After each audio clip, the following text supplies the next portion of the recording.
श्री गणेशाय नमः। हरे कृष्णा। श्रावण मास कृष्ण पक्ष की कामिका एकादशी का महात्म्य। युधिष्ठिर ने पूछा, गोविंद वासुदेव, आपको नमस्कार है। श्रावण के कृष्ण पक्ष में कौन सी एकादशी होती है, उसका वर्णन कीजिए। भगवान श्री कृष्ण बोले, राजन सुनो, मैं तुम्हें एक पाप नाशक उपाख्यान सुनाता हूँ, जिसे पूर्व काल में ब्रह्मा जी ने नारद जी के पूछने पर कहा था। नारद जी ने प्रश्न किया, भगवान कमलासन, मैं आपसे यह सुनना चाहता हूँ कि श्रावण के कृष्ण पक्ष में जो एकादशी होती है उसका क्या नाम है, उसके कौन से देवता हैं और उससे कौन कौन सा पुण्य होता है। प्रभु यह सब बताइए। ब्रह्मा जी ने कहा, नारद सुनो, मैं संपूर्ण लोकों के हित की इच्छा से तुम्हारे प्रश्न का उत्तर दे रहा हूँ। श्रावण मास में जो कृष्ण पक्ष की एकादशी होती है उसका नाम कामिका है। उसके स्मरण मात्र से वाजपेय यज्ञ का फल मिलता है। उस दिन श्रीधर, हरि विष्णु, माधव और मधुसूदन आदि नामों से भगवान का पूजन करना चाहिए। भगवान श्री कृष्ण के पूजन से जो फल मिलता है वह गंगा, काशी, नैमिषारण्य तथा पुष्कर क्षेत्र में भी सुलभ नहीं है।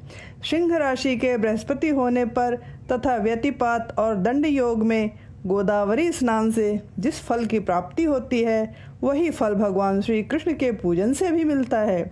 जो समुद्र और वन सहित समूची पृथ्वी का दान करता है तथा जो कामिका एकादशी का व्रत करता है, वे दोनों समान फल के भागी माने गए हैं।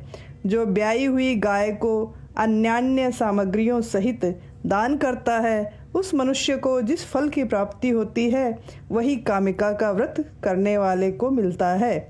जो नर श्रेष्ठ श्रावण मास में भगवान श्रीधर का पूजन करता है, उसके द्वारा गंधर्वों और नागों सहित संपूर्ण देवताओं की पूजा हो जाती है। अतः पाप भीरु मनुष्यों को यथाशक्ति पूरा प्रयत्न करके कामिका के दिन श्री हरि का पूजन करना चाहिए। जो पाप रूपी पंख से भरे हुए संसार समुद्र में डूब रहे हैं, उनका उद्धार करने के लिए कामिका का व्रत सबसे उत्तम है। अध्यात्म विद्या परायण पुरुषों को जिस फल की प्राप्ति होती है उससे बहुत अधिक फल कामिका व्रत का सेवन करने वालों को मिलता है। कामिका का व्रत करने वाला मनुष्य रात्रि में जागरण करके न तो कभी भयंकर यमराज का दर्शन करता है और न कभी दुर्गति में ही पड़ता है।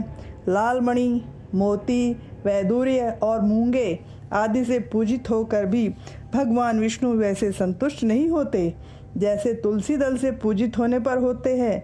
जिसने तुलसी की मंजरियों से श्री केशव का पूजन कर लिया है, उसके जन्म भर का पाप निश्चय ही नष्ट हो जाता है।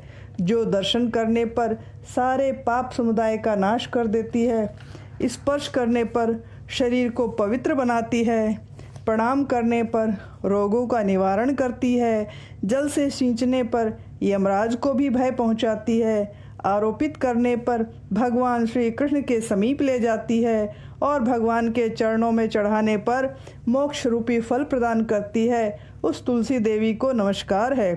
जो मनुष्य एकादशी को दिन रात दीपदान करता है, उसके पुण्य की संख्या चित्रगुप्त भी नहीं जानते।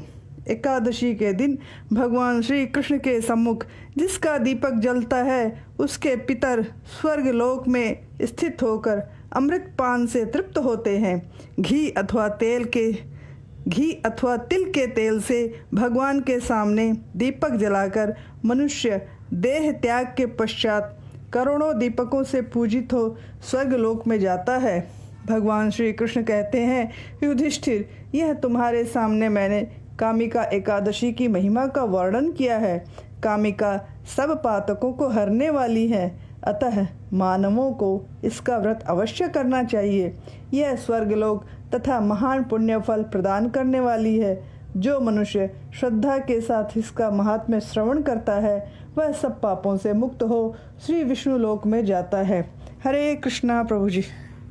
हरे कृष्णा माता जी।